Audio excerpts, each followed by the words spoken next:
That plus, we have this amazing graphic that apparently, I have not seen it yet, but I've been told by staff it's incredible. The Mortal Kombat version of the Trump White House, like the 1990s video game. So we'll get to that in just a second. But before we do any of that, I first want to say thank you to our sponsors over at Indochino. So Indochino is the best way to look good. There's nothing better than a well-tailored suit. And we're not talking off the rack. We are talking about made from scratch to fit you. That's what Indochino does. They're making it easy to get a perfectly tailored suit at an incredible price. My favorite suit, one I own, kind of a light blue suit. It's from Indochino. It's terrific. 3-piece suit, vest. I look just like $1 million. It's incredible. And it didn't cost me tons of money. You go over to Indochino.com and you can choose from hundreds of top quality fabrics. Personalize your suit just the way you want it, whether it's for work or a wedding. Indochino has suited up hundreds of thousands of men. They're now the largest made-to-measure menswear brand in the entire world. You pick your fabric, you choose your customizations. You can do all of this online at Indochino.com. Submit your measurements, place your order, and wait for it to arrive in just a few weeks. They do a wonderful job with the tailoring, and you can also go into their shops. Like they have one in Beverly Hills on Santa Monica Boulevard. Went in there. The staff is terrific and friendly. They do a wonderful job of making you a made-to-order suit. This week, my listeners can get any premium Indochino suit for just $379 at Indochino.com when you enter promo code Shapiro at checkout. Indochino.com, use promo code Shapiro at checkout. That's 50% off the regular price for a made-to-measure premium suit. Again, these are much nicer suits than anything you're going to be getting off the rack anywhere. Indochino.com, promo code Shapiro for any premium suit, just $379 plus free shipping, and use that promo code Shapiro also, not just so you get the discount, but they know that we sent you. Okay, so I really want to see this Mortal Kombat at the White House just because I've heard so much about this. So instead of us waiting until things I like, we're just going to do it now because I don't know whether I like it or not. So apparently, I had asked if they would do a Mortal Kombat mashup of staffing decisions over at the White House. So it is Anthony Scaramucci versus Reince Priebus, followed by General John Kelly, the new chief of staff, versus Anthony Scaramucci. Let's see what you guys came up with. Fight!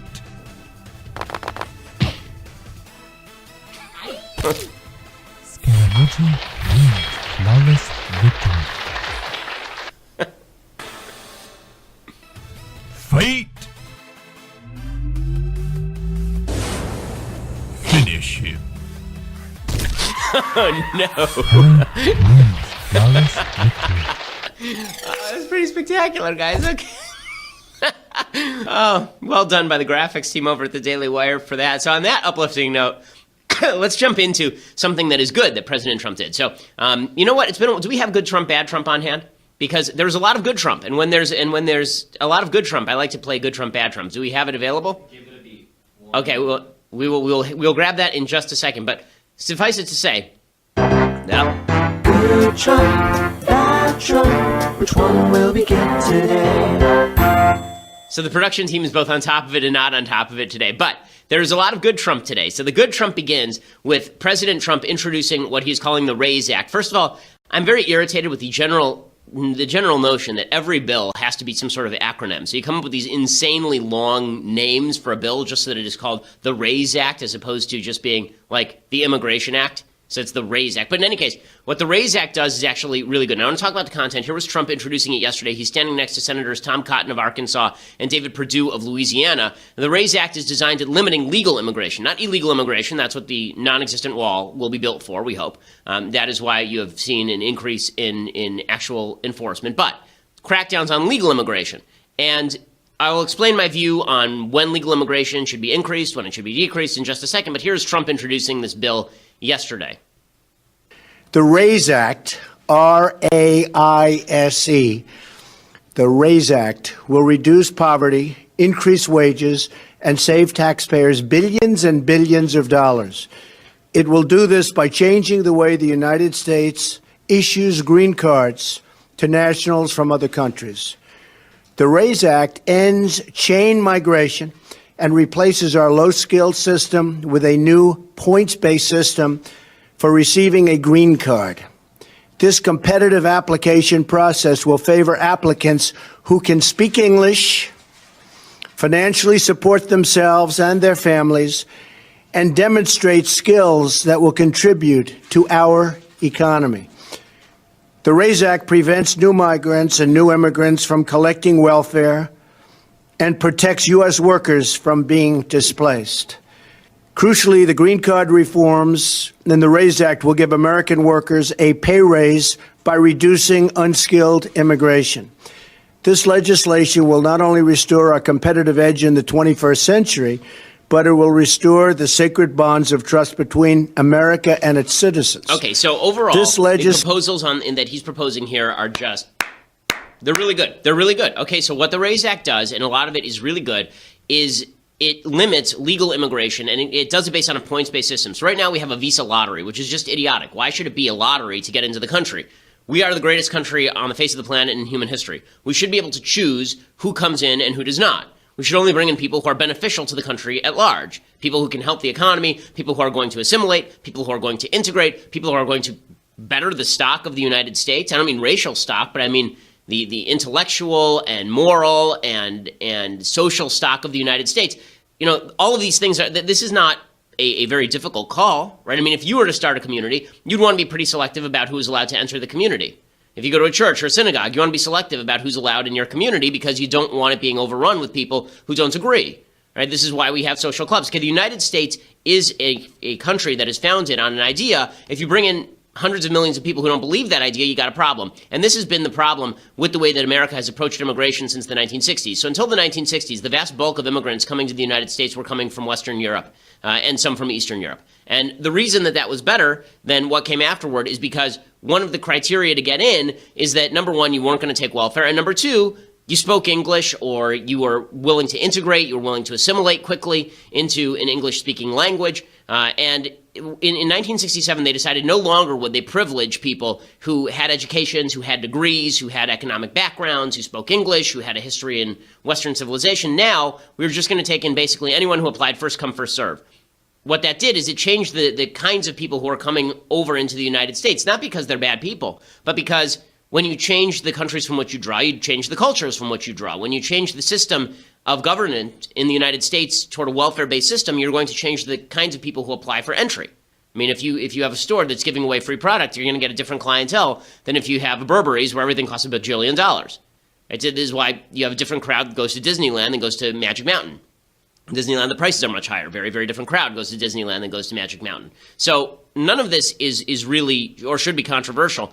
Trump points out that more than 50% of all immigrant households receive welfare benefits compared to only 30% of native households in the United States who receive welfare benefits, which is obviously true. He's also pointed out crime that is connected with immigration, both legal and illegal. People point out that there is not a tremendous crime wave coming from immigrants, but the question is not whether there's a wave like above and beyond what happens in America. The question is whether the people who are being brought in are more likely to behave like people at the lower end of the socioeconomic status in the United States in terms of crime, or whether they're more likely to behave like the people at the higher end of the socioeconomic status in the United States with regard to crime. Like my father-in-law came to the United States as an engineer from Israel, right? He already spoke English. He came here. Was he likely to commit a crime, or was he more likely to commit a crime if he was a person who was coming in from El Salvador with no marketable skills and was coming in poverty? And trying to provide for his family. Like, which one is more likely to integrate? Which one is more likely to provide benefit to the United States economy? So all of this is good stuff. The other stuff that this does, it rewards education, English language ability, high-paying job offers, past achievements, and entrepreneurial initiative. Great. It would reduce immigration among low-skilled and unskilled labor. The idea here is twofold. One of these ideas is good, and one of these ideas is bad. So the good idea about decreasing immigration among low-skilled and unskilled labor is that you're bringing in a group of people who are more likely to end up on welfare. So if you have a lot of people who are likely to end up on welfare, then it is not worthwhile to have them come into the United States. The part of this that is stupid is the suggestion that you're undercutting the labor market by bringing in immigrants. That the wages go down and jobs are lost. Okay, so wages probably will go down when you have more supply of labor. Obviously, the wages go down, right? I mean, demand is now exceeded by supply. The wages go down. But here is the problem. There are two arguments, and you can't make them both simultaneously, but Trump does. Argument number one, China and Mexico are taking all the jobs. Argument number two, we have to increase the wages. You can't really say both those things, right? If you believe that American companies are offshoring and outsourcing because wages in the United States are too high, you can't deliberately drive up the wages in the United States and then be surprised when companies outsource. The argument for limiting immigration in order to drive up wages by limiting the labor supply is exactly the same as the argument for minimum wage, which I assume Trump opposes. right? The fact is, minimum wage artificially drives up the price you have to pay for labor. This forces businesses to raise their prices. This forces them to be non-competitive, and that forces them to outsource. It forces them to go to other countries for labor or to fire people. Okay, the same thing is true if you artificially drive up the price of labor by keeping prospective workers from coming into the United States. You're not going to boost the economy by preventing workers from coming into the United States. There are only two reasons to limit immigration into the United States. I'm very libertarian when it comes to this. There are only two reasons, okay? One is safety, and the other is culture. And that's it. Okay, safety, culture, welfare. Really, those three. Okay, so if they're on welfare, no. If they are not going to assimilate to the culture of the United States, no. And if they are a threat to safety, no. Otherwise, I have no problem with anybody coming in who wants to work hard, not be on welfare, and compete for jobs. And that's my really only problem with the way that Trump is expressing this. It's sort of pandering to an economic falsehood. But the content of the bill itself is just fine. The contents of the bill I'm totally fine with. And I want to explain a little more about what's in the bill. And then I want to show you an exchange that really was making the rounds yesterday, as well it should, because it demonstrates why people like me, people like you probably, dislike the media so much. But before I get to that, I first want to say thank you to our sponsors over at Upside.com. So I've been telling you for a while that if you travel for business, you need to stop wasting time pricing your flights and hotels at the same old sites you used to go to. The only site you now need is Upside.com. That's the one we here use at the Daily Wire. It is quick and easy for Upside.com to show you the exact flights you're looking for and the big name hotels you want to stay at. You can either buy them separately or bundle them. When you bundle them, you save a lot of money. And when you save a lot of money, you also get a big gift card from Amazon.com every time you buy a business travel package using Upside. So you buy a bundled package, and not only are you getting a more inexpensive package, which accrues to the benefit of your company, you personally get the Amazon gift card, which is awesome when you go over to Upside.com. Plus, they're much more user-friendly than all these other websites. They have expert navigators always available 24/7, so their customer service is great, which is what you need when you're traveling. I mean, I can't tell you how many times I've been trying to book a flight, and you really need somebody on the other end of the phone to help you through this, especially when you're talking short notice.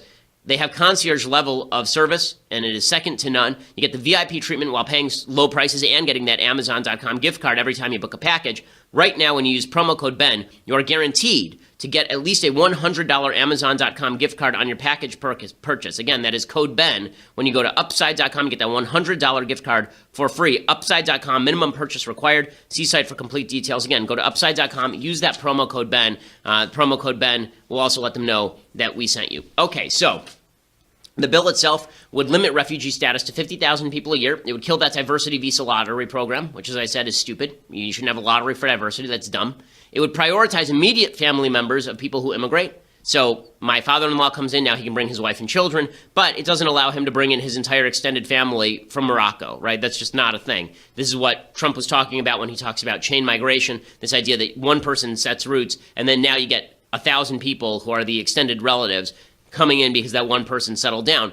We should be able to pick and choose who we bring into the country. It seems fair that we would bring in immediate family members so people who are of benefit to the country can have their immediate family around them, but I'm not sure why Cousin Bobo should be allowed into the country just because I was allowed into the country and I'm of benefit to the United States.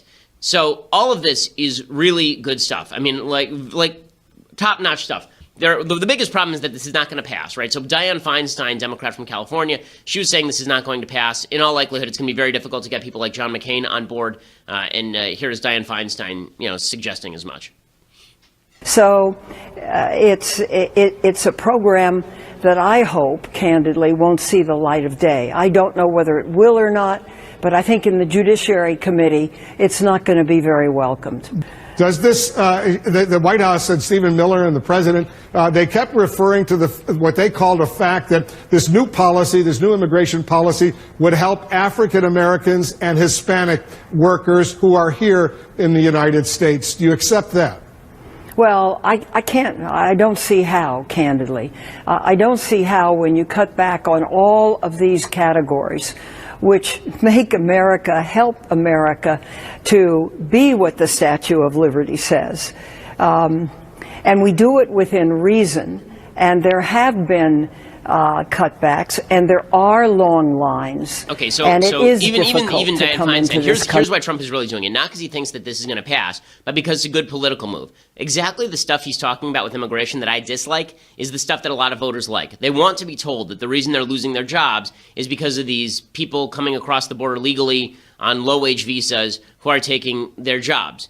And the truth is that there is some of that going on. Like, to pretend that in the short term there is not a job substitution that happens when low-wage immigrants come into the United States would be foolish. Of course there's a substitution that happens. What I'm saying is in the medium to long term, you end up with a net loss of jobs as businesses close their doors. In the same way that a union will break a company and the company will end up moving out of state or out of country, limiting the labor supply inevitably means a higher cost to the company. So in the mid to long term, it's bad economics. But for those people who are living in Ohio or Michigan and they're afraid that bringing in low-wage labor is going to undercut them, of course that's what they're pandering to. It's a political move for Trump to talk about that stuff. I'm in favor of the bill because we ought to be picking and choosing the people who come into the country and making sure that they actually are not on welfare, are not safety threats, and are going to assimilate to the U.S. culture. Now, the media don't know the first thing about immigration. The history of immigration in the United States is filled with ebbs and flows. There were times when there were tons of immigrants coming to the United States. In 1907, when my great-great-grandfather got to the United States, Harry Shapiro, when he came in 1907, there were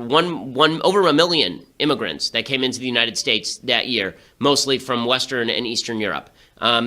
That's not rare in U.S. history, but then there was a crackdown in the 1920s and immigration plummeted. So we've had times when there was lots of immigration, times when there was not as much immigration. And this sort of ebb and flow in terms of immigration is perfectly natural. There's nothing, quote-unquote, nativist about it, depending on the motives. You know, sometimes there is nativist. Sometimes they're trying to ban the Chinese or ban the Jews or ban the Irish or ban the Germans. But in this particular case, that's not what's going on here.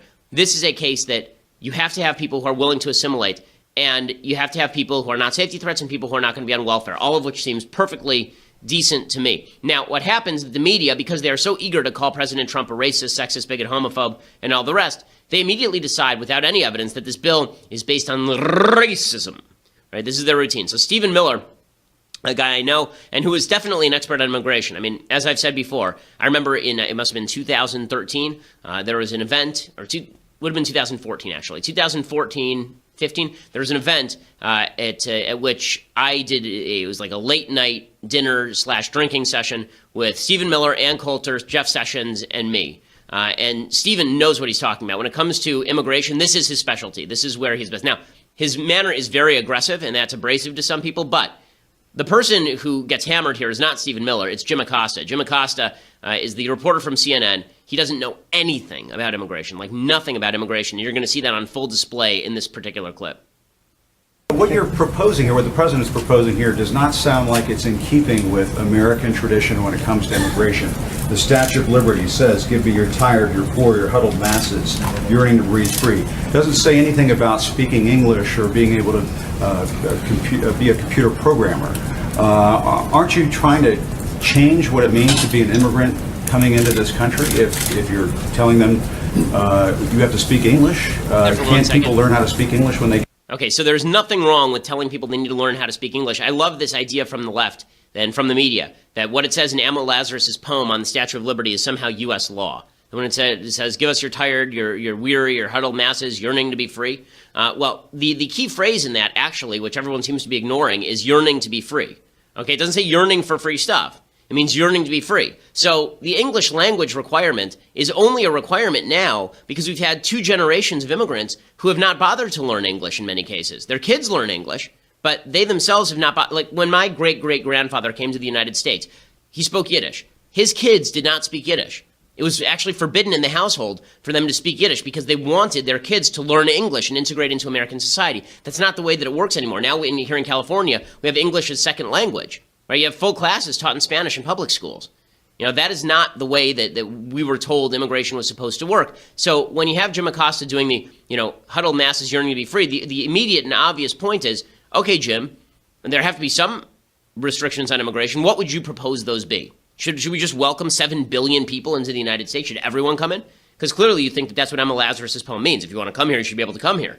Well, that would immediately destroy the United States as it stands, and that's where Stephen Miller goes with this. Well, first of all, right now, it's a requirement that to be naturalized, you had to speak English. So the notion that speaking English wouldn't be a part of our immigration systems would be actually very ahistorical. Secondly, I don't want to get off into a whole thing about history here, but the Statue of Liberty is a symbol of liberty enlightening the world. It's a symbol of American liberty lighting the world. The poem that you're referring to that was added later is not actually part of the original Statue of Liberty, but more fundamentally, the history, but more fundamentally, you're saying the that history. that does not represent. I'm saying that. what I'm the saying that country the has always notion. thought of I'm as saying the notion that the. immigration coming into this I'm saying the country. notion. Stephen, I'm sorry. No, that sounds Jim, like, let me ask you a question. That sounds like some national park revisionism. No, The what I'm asking you is- the Statue of Liberty Jim, has always Jim, been let me a ask you a beacon question. of hope to the world Jim, for people to send Jim, do you their believe- people to this country. Jim, and pause it they're right not there. always going to speak Jim, English. Jim Acosta, Jim, do you believe- he's pause for a second. He's being such a contentious douchebag, Jim Acosta, right here. I mean, this is like, even if you think that Jim Acosta is correct on this, Jim Acosta just badgering Stephen Miller, not even letting him get an answer. And there's a press conference, right? You ask a question, you get an answer. Maybe you get a follow-up. But the idea that you just get to grandstand, this is one of the reasons why the White House, they've been getting a lot of flack for this. They've been saying we don't want on-camera press conferences. Why? Because it's a complete waste of time. Because people like Jim Acosta are trying to edge in and steal all the airtime, so maybe Jim Acosta can one day get a show on CNN. I mean, that's really what this is. You know, right after this happened, he started tweeting out lines from Emma Lazarus's poem. Okay, this is the same guy who said, "We are not fake news, Mr. President." Is it news to be tweeting out lines from Emma Lazarus's poem? Like, it hasn't been news for nigh on 100 years, more than 100 years. That hasn't been news. It's been a while since that was actually plastered on the Statue of Liberty. You know, this is advocacy. It's issue advocacy, which is fine. I advocate for issues all the time. But for Jim Acosta and CNN to pretend this is objective journalism is just a joke. And it continues along these lines. Skilled, they're not always Jim, going to be Jim, somebody Jim, who- I appreciate your speech. Jim, I appreciate your speech. So let's talk about this. It was a modest. Jim, let's talk about this. In 1970, when we let in 300,000 people a year, was that violating or not violating the Statue of Liberty law of the land? In the 1990s, when it was 500,000 a year, was it violating or not violating the Statue of Liberty law of the land? Was it violating? When it was 700,000 a year, no, tell me what years, tell me what years meet Jim Acosta's definition of the Statue of Liberty poem, Law of the Land. So you're saying 1 million a year is the Statue of Liberty number. 900,000 violates it, 800,000 violates it. You're sort of bringing a Jim. press one for English philosophy here to Jim. immigration, and that's never For been Jim. what the United States has been about, Stephen. That I mean, you're, that's but just you're the also case. your statement's also shockingly ahistorical in another respect too, which is if you look at the history of immigration, it's actually ebbed and flowed. We've had periods of very large waves, followed by periods of less immigration and more immigration. Right. And during We're in a you've had period of immigration right now. The Yeah, president it's- wants to build it's a wall. actually- You want it's to actually- bring about a sweeping change to the surely, immigration Jim, you don't actually think that a wall affects green card policy. You couldn't possibly believe that, do you? Actually, the notion that you actually think immigration is at a historic law, the foreign-born population in the United States today, With the Jim, new chief of Jim, staff on Monday talking about how border crossings. do you were- really, were- I want to be serious, Jim, do you really at CNN not know the difference between green card policy and illegal immigration? Sir, Are you my really father don't know is a that? Cuban immigrant. He came to this country in 1962, right before the Cuban Missile Crisis, and obtained a green card. Yes, people who immigrate Okay, to this so country Jim- can eventually. People who So, Jim, immigrate as to a this factual country question, through, Jim. not through Ellis Jim, as a Island, factual- through family Jim, as a ties, factual but in question- other ways, do obtain a green card at some point. They do it through a lot of hard work. And yes, they may learn English as a second language later on in life. So, but this Jim- whole notion of, well, they could learn, they have to learn English before they get to the United States. Are we just going to bring in people from Great Britain and Australia? Jim, as actually, I have to honestly say, I am shocked at your statement that you think that only people from Great Britain and Australia would know English. It's actually, it reveals your cosmopolitan bias to a shocking degree that in your mind, no, this is an amazing moment. This is an amazing moment that you think only people from Great Britain or Australia would speak English is so insulting to millions of hardworking immigrants who do speak English from all over the world. Jim, have you honestly never met an immigrant from another country Okay, who and speaks Miller English? is totally right on this. Okay, what he is saying here is exactly right. There are more English-speaking people in China than in all of the UK and the United States put together. Okay, there are more English-speaking people in India than there are in the United Kingdom and Australia.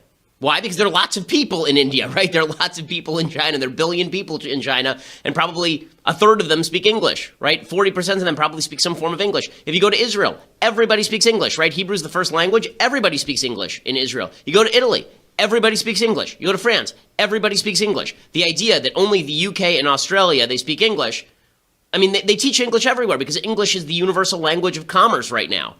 And it has been for the last 400 years. This idea that this is somehow racism and discriminatory, Again, this doesn't mean that you can't get in if you don't speak English. It means you get extra points because it's easier to integrate you into society where you speak the common tongue. Okay, but Jim Acosta, it's just demonstrative of what the media is. Stephen Miller did a very good job with this. He was getting raked over the coals by a lot of the media. Oh, he's too abrasive. He's too abrasive. What do you expect him to do? Jim Acosta's being a jerk. He's being a jerk. Now, I want to get to more of this, and I want to get to how the media painted this afterward. But for that, you're going to have to go over to dailywire.com and become a subscriber. For $9.99 a month, you too can have a subscription to the Daily Wire, the most magical of all websites and podcasts. $9.99 a month, you get this show. It is a video show. You get it live. You get to be part of the mailbag, which we'll be doing tomorrow on the show. You will get Andrew Klavan's show live, and you'll get the mailbag for that as well. You get Michael Knowles' brand new show. For whatever that's worth. I mean, just a throwaway, but it's supposed to be pretty great. So check that out. You can get that at $9.99 a month. Or if you want the annual subscription, then you, my friend, then you will be in the greatest of luck because you will receive in the mail, delivered to you, this magical, incredible, incomparable leftist tears hot or cold tumbler. It's the greatest thing you've ever seen. It's not available anywhere else. It is available only from the Daily Wire. And that $99 you get to all the things I just mentioned, the website ad-free, plus this tumbler that you will treasure forever and give to your daughter as a wedding gift on her wedding day. You will love it. You will treasure it. You will keep it forever. And you get that with the annual subscription. Or if you just want to listen later, go over to iTunes or SoundCloud and give us a listen and a subscription and a review. We always appreciate it. We are the largest conservative podcast in the nation.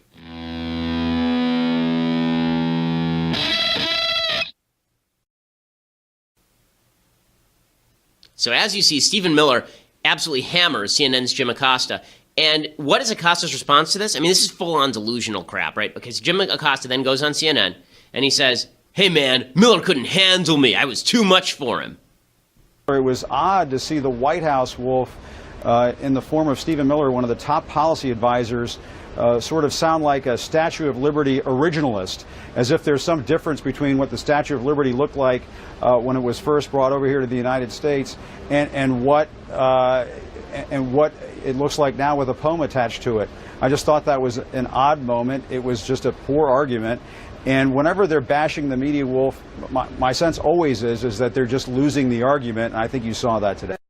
Which is just a joke. I mean, there's no way that you watch that exchange, and what you come up with is that Jim Acosta wins this exchange. He looks ignorant, he looks stupid, he looks foolish. He actually said, though, live on CNN, that it was obvious that he couldn't take that kind of heat, that Stephen Miller couldn't take that kind of heat. He said, I think what you saw unfold in the briefing room is that Miller just couldn't take that kind of heat and exploded right before our eyes.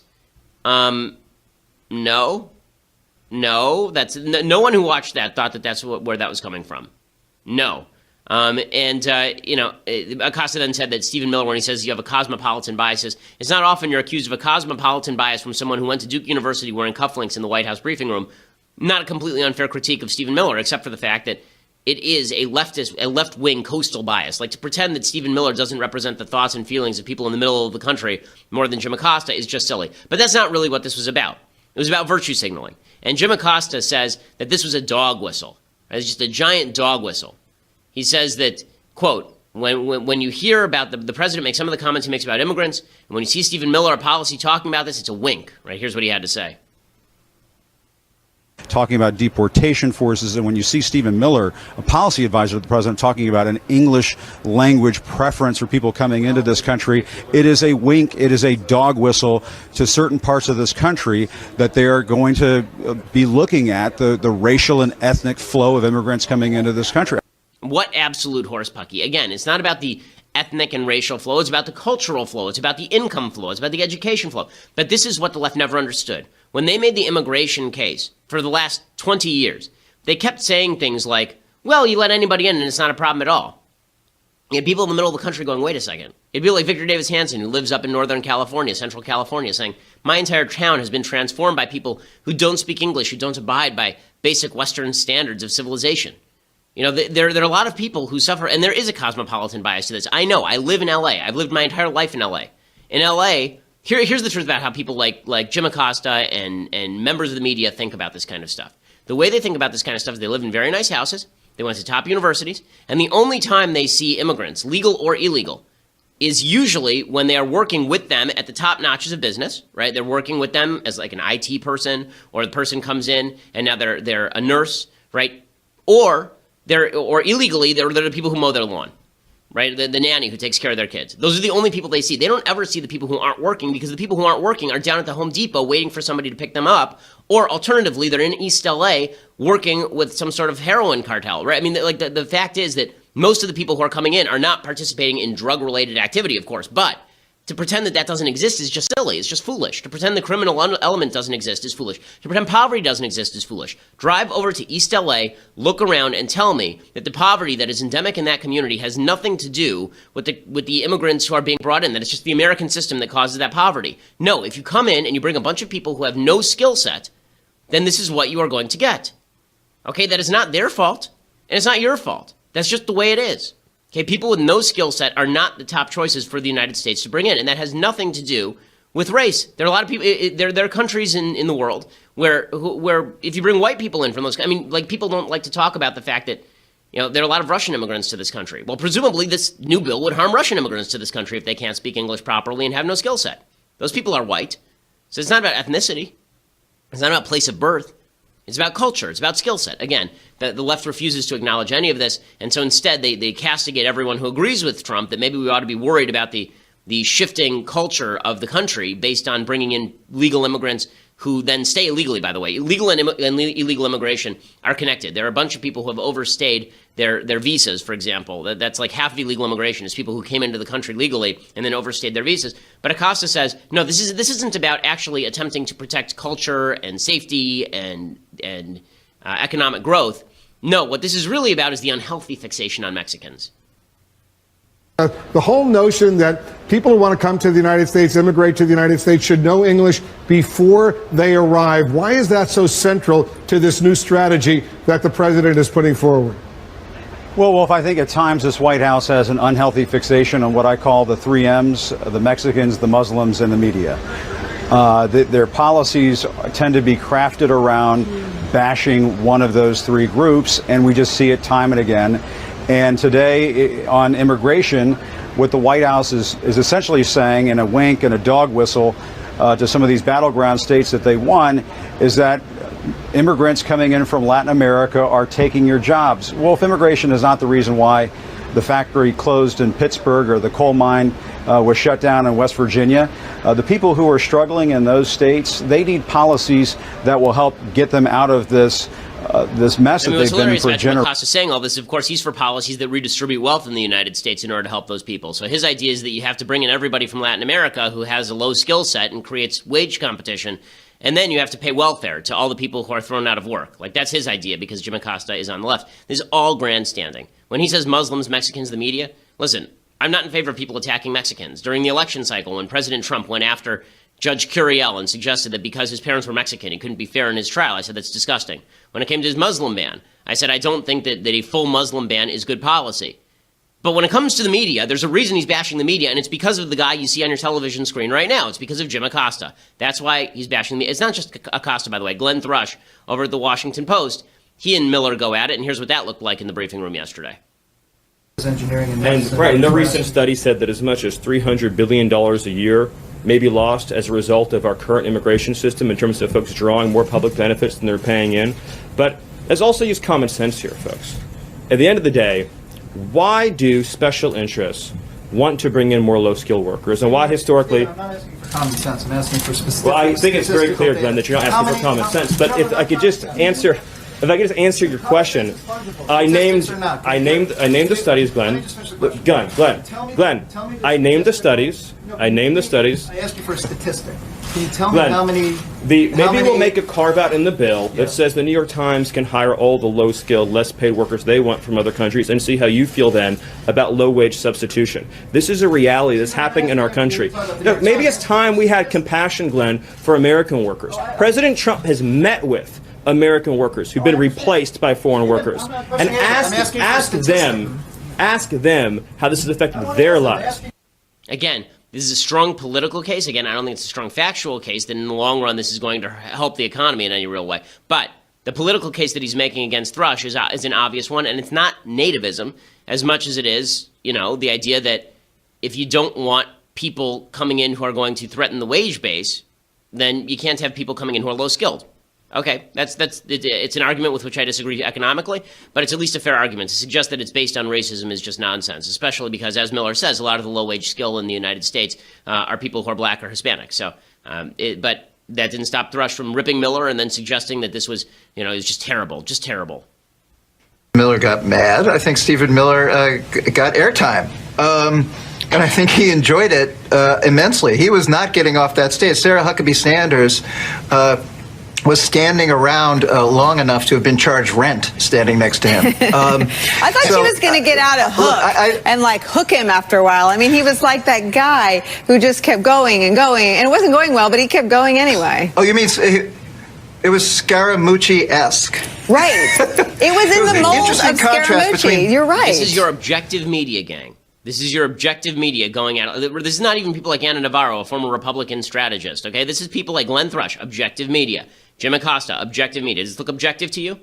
Another element of the objective media today, the Washington Post revealed leaked transcripts from January 27th phone calls made by then brand new President Donald Trump to his counterparts in Mexico and Australia. It's dangerous stuff, okay? They got to crack down on these White House leaks. The content of the calls is not edifying, for people who either support Trump or oppose Trump. I mean, it doesn't show a guy who has tremendous command of the issues, but it is a serious security issue, and you do have to wonder whether it is worthwhile for the Washington Post to be printing full-scale transcripts of national security-related calls to Australia and to Mexico. I mean, this is just...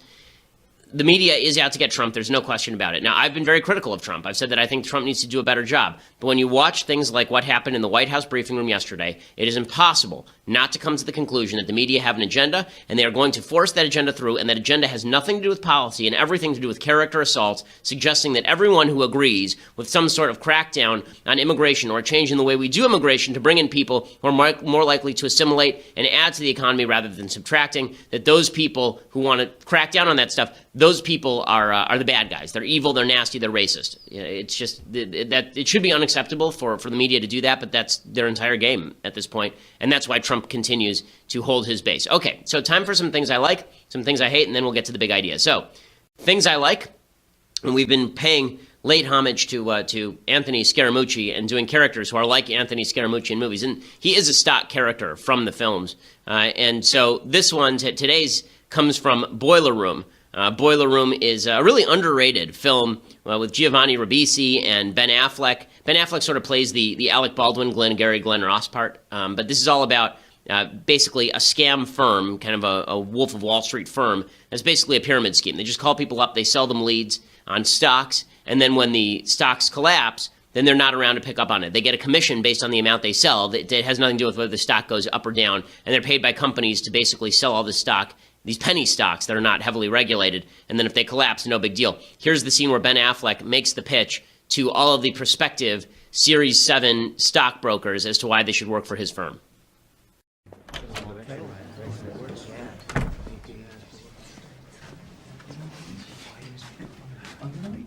Sorry, man. It's my seat. I'm so sorry. It's okay. Don't worry about it.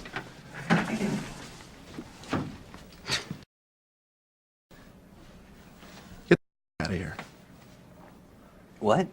Don't talk to me. Don't look at me. Just pick your up out of that Italian leather chair and get out of this room right now. Come on, let's go, Schleprock. Out. That's it. We expect everyone here to treat their coworkers with a certain level of respect. Okay, before we get started, I have one question. Has anyone here passed the Series 7 exam? I have a Series 7 license. Good for you. You can get out too. What? Why? We don't hire brokers here. We train new ones. That's it, Skippy. Pack your... Let's go.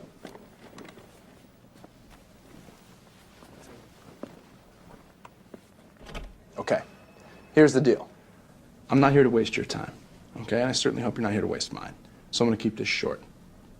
Become an employee of this firm, you will make your first $1 million within 3 years, okay? I'm going to repeat that. You will make $1 million within 3 years of your first day of employment at JT Marlin. There is no question as to whether or not you'll become a millionaire working here. The only question is how many times over. Okay, so that is the Scaramucci routine. He eventually goes on in this little speech to talk about how he has the nicest car and beautiful women and all this kind of stuff. This sort of attitude, people who find this sort of thing attractive found that attractive. The movie's really good, actually, and has some pretty good performances by a bunch of actors who have had really a lot of bit roles. Affleck is pretty good in this role. Whenever Affleck plays a jerk, he's good. Whenever Affleck plays somebody who's supposed to be nice, he's terrible. So the movie is boiler room and worth watching. Other things I like. I talked a lot about Venezuela and Hugo Chavez yesterday. The best book on this that I know of is a book by Rory Carroll called Comandante, which is a biography of Hugo Chavez, and it is quite good. It really explains where he came from, why he was who he was, and why demagoguery works. So pick it up, worth reading. Okay, time for a thing I hate. So let's do a thing I hate. Okay, so the thing I hate today is Al Gore, who's made literally $1 billion off of global warming. He was on national TV on CNN, and he's talking to a priest, and he explains that global warming is a moral and spiritual issue. The habits of overconsumption and looking for happiness in just more things, that definitely is a part of the issue, for sure. And now I was taught in my church that the purpose of life is to glorify God, and if we are heaping contempt on God's creation, then we're not living up to the duty that God is calling us to. And so the way we live our lives is definitely connected to this. It's not a political He's Elmer issue. Gantry, okay? He's selling spiritual solace in global warming. Okay, this idea that this can teach you not to be so materialistic. Like, if you were just a little bit less materialistic, then maybe you'd worry more about global warming. What utter stupidity. Maybe the reason I don't worry so much about global warming is because, at best, the IPCC says that we're going to have a 7-degree increase Fahrenheit. This is their outside estimate. 7-degree Fahrenheit increase over the next 100 years, average across the planet. They also say that there's really no way to stop a pretty significant temperature increase from happening anyway, even according to their best estimates. And I have more faith in the human capacity to adjust to climate change than I do to the idea that we're all going to suddenly become communistic, poverty-ridden saints who share all property in common. I mean, Al Gore has made $200 million off this scam. $200 million. So before he starts talking to us about what's really good in life is having no money, dude, give up your private jet and then we can start talking about it. Okay, so we don't have time, unfortunately, to do the big idea this week because we ran out of time. That is my fault. I arrived late to the studio. But we will do it next week because I think that the Jerusalem versus Athens issue is one that has a lot of ramifications for our politics. But you'll have to wait until next week.